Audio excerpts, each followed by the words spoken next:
for being for bad play, for laziness. You even have your own fans saying, "Oh, typical Louise, he's a Right. liability." Mhm. Fucking, and that could have happened to anybody. What doesn't matter that his name's David Louise. It was wrong. It was unjust. George, you're speaking to the converted, as you know. For one whole year, I had a blog called Unite for VAR after the World Cup and into the Emery. I think it was right. I think I was writing it. Yes, I was writing it during Emery's rule. I was, I was trying to level the playing for Emery.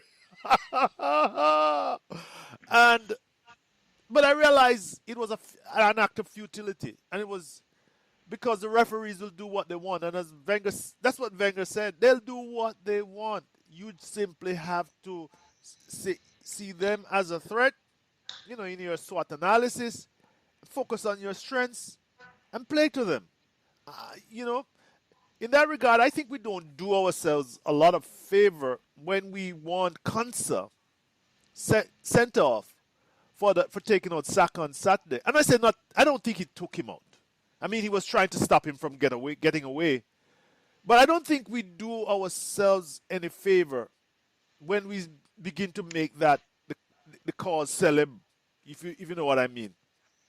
Because my broadcaster did a replay several times, and I'm not convinced it was a deliberate, it was a red card offense. Stopped him, No, yes. I don't think it was. If that had happened the other way around, That's my law. I, I would be absolutely furious if That's I my if law, I George. like, If I was in just that like I'm position, furious that it was unjust to send Louise off. I would have been saying it was unjust to send the player off like that if it was the other way around. exactly. And you can't come at the end of the day and say, "Oh, we would have won if they'd have gone down to 10 men." Yeah, well, of course you would. You can say that every week. Oh yes. Before, let's say before kickoff, we'll win if they get sent down to 10 men. If they're only playing with 9 by half time, we'll win. Well, Unless you have to be able to win with 11 versus 11. And you have to be able to win, unfortunately, if you're Arsenal, 11 versus 12. Because a lot of the times, uh, exactly. refereeing decisions will not go in our favour. Yes. And I have sympathy for Arteta. I mean, much as I can't stand the bloke, I have sympathy for him getting bad decisions.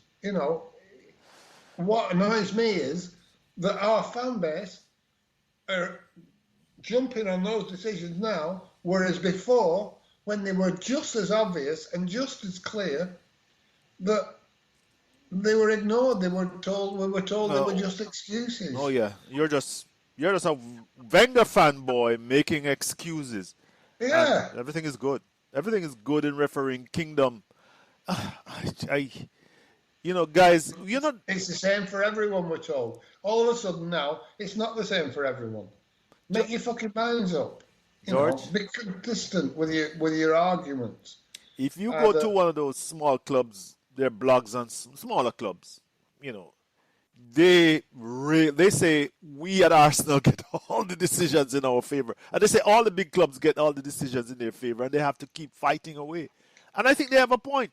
You know, I think they have a point. yeah. I mean, if you take it to the extreme again, United had it for years. Oh There's no yes. point Oh yes. pussyfooting about it. Yeah. I mean, if you look at that game, that 50th game Oh at Old Trafford, yeah. that was the biggest act of corruption that you can imagine. Yeah. Mike And Dean was very deliberate. Very and, deliberate. He and, and came with you've an seen it, agenda. not only that, you've seen it happen time and time again with Manchester United. Uh, but people won't have it. Just won't have it. The referees are influenced or favourable towards the bigger clubs. Why would it's human nature, the more power someone has, the more you don't want to upset that person, you Well, know. yeah. And But we must pick the right causes, George. And I think that the David Luiz issue was the right cause. But trying to say that we were robbed because Saka was the Consa should have gotten a red card. I think that is doing a damage to our No, I claims mean, against if you're biased going to referees. die on that hill, Yeah. die on the hill that Emi Martinez pulled Lacazette down in the box, and it was a foul given the other way. That was a penalty. That should have been a penalty. You know, I don't want to comment on that. I saw them grappling, and I see the pictures and the videos that people have been posting, and I'm in the middle there somewhere. But hey, that if you say so, George, I trust your judgment. It's probably more of a penalty than anything else.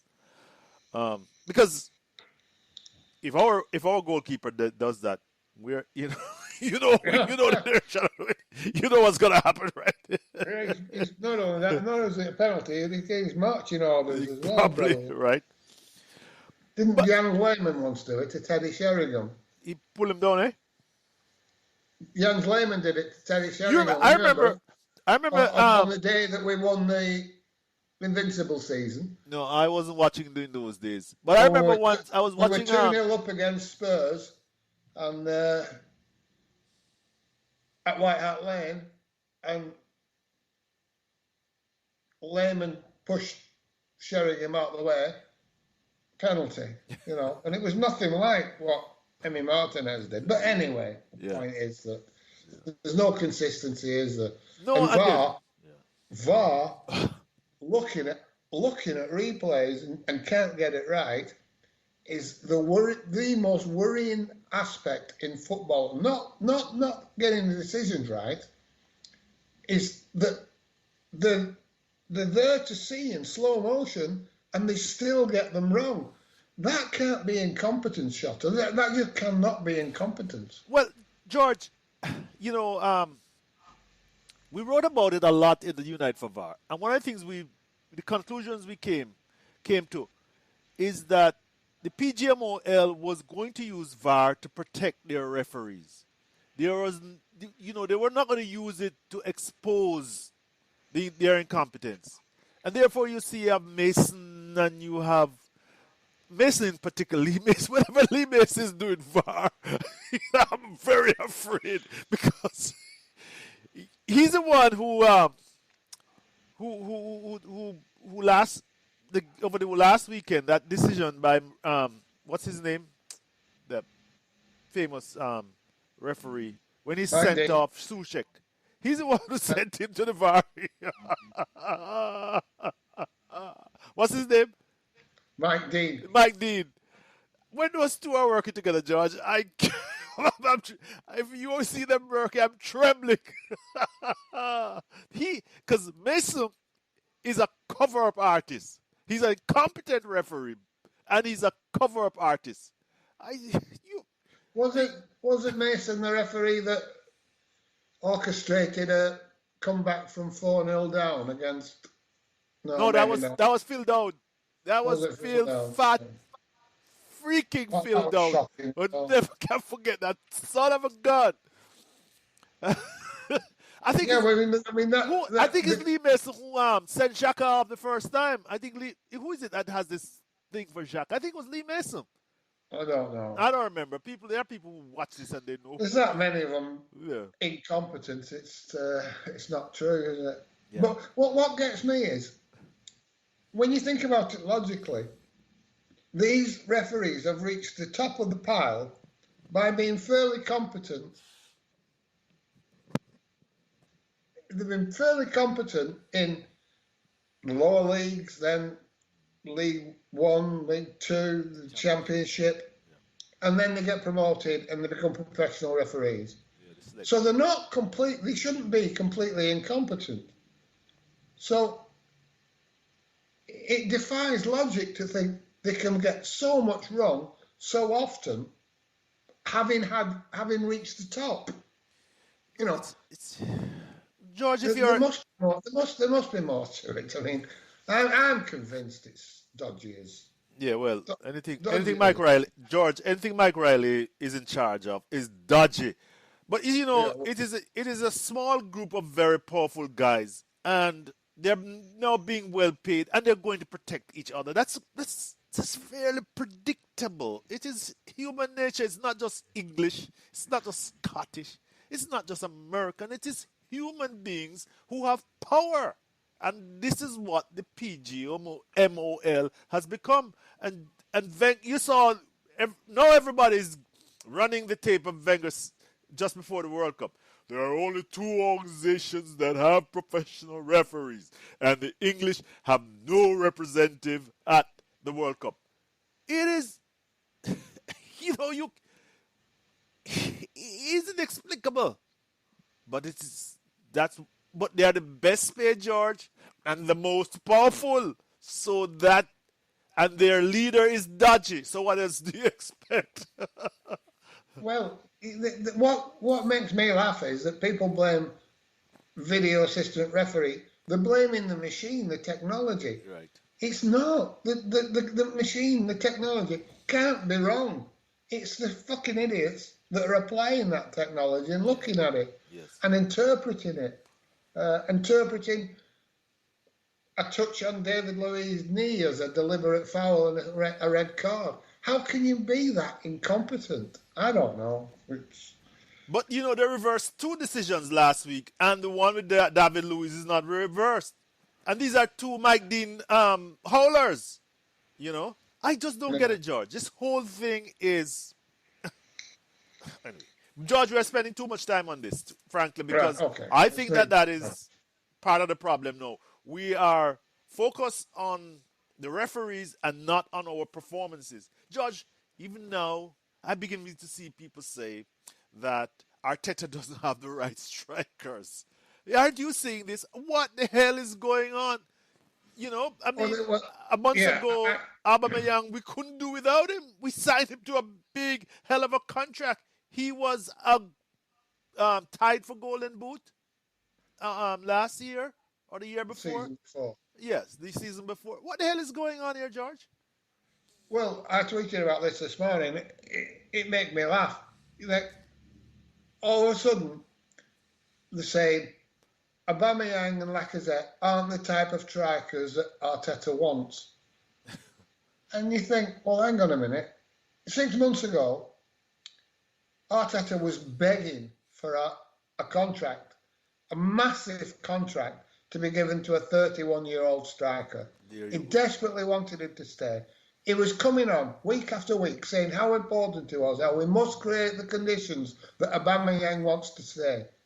And all of a sudden we're being told now by his friendly fucking bloggers, Gunner Blog, The Athletic, and Christ knows who else, well, it's not Arteta's fault because they're not his type of players, really. Fuck off. If you can't get a tune out of Aubameyang, who's proven over a decade to be a top-class striker, then there's something seriously wrong. George, you're not getting better than him. Arsenal are not getting a better striker than Pierre-Emerick Aubameyang. Despite his weakness. His weakness is despite his inability to hold the ball up or pass it 2 fucking feet to somebody else standing in front of him. He'll score your goals. He's top-class striker, top-class goal scorer. George, and if he's not, fine. Why the fuck have we paid him at 31 years of age record-breaking contract? Something's wrong somewhere. Either we've fucked up giving him that contract, or we haven't fucked up. He deserves that sort of contract, and somebody's fucking up because they can't get a tune out of him. It's one or the other, isn't it? Well, There's George, no other alternative. Obviously, I'm not. Made the wrong decision, or he's not as good as we said he was, and therefore, why have we signed him? Somebody's made a wrong decision there. Well, George, two blogs are. I can't keep up with every blog I write, although I don't write very often. But two or so blogs ago, I said that he might have lost a step, but that doesn't mean he's a poor striker. right? And I was concerned that at 31 we gave him a 3.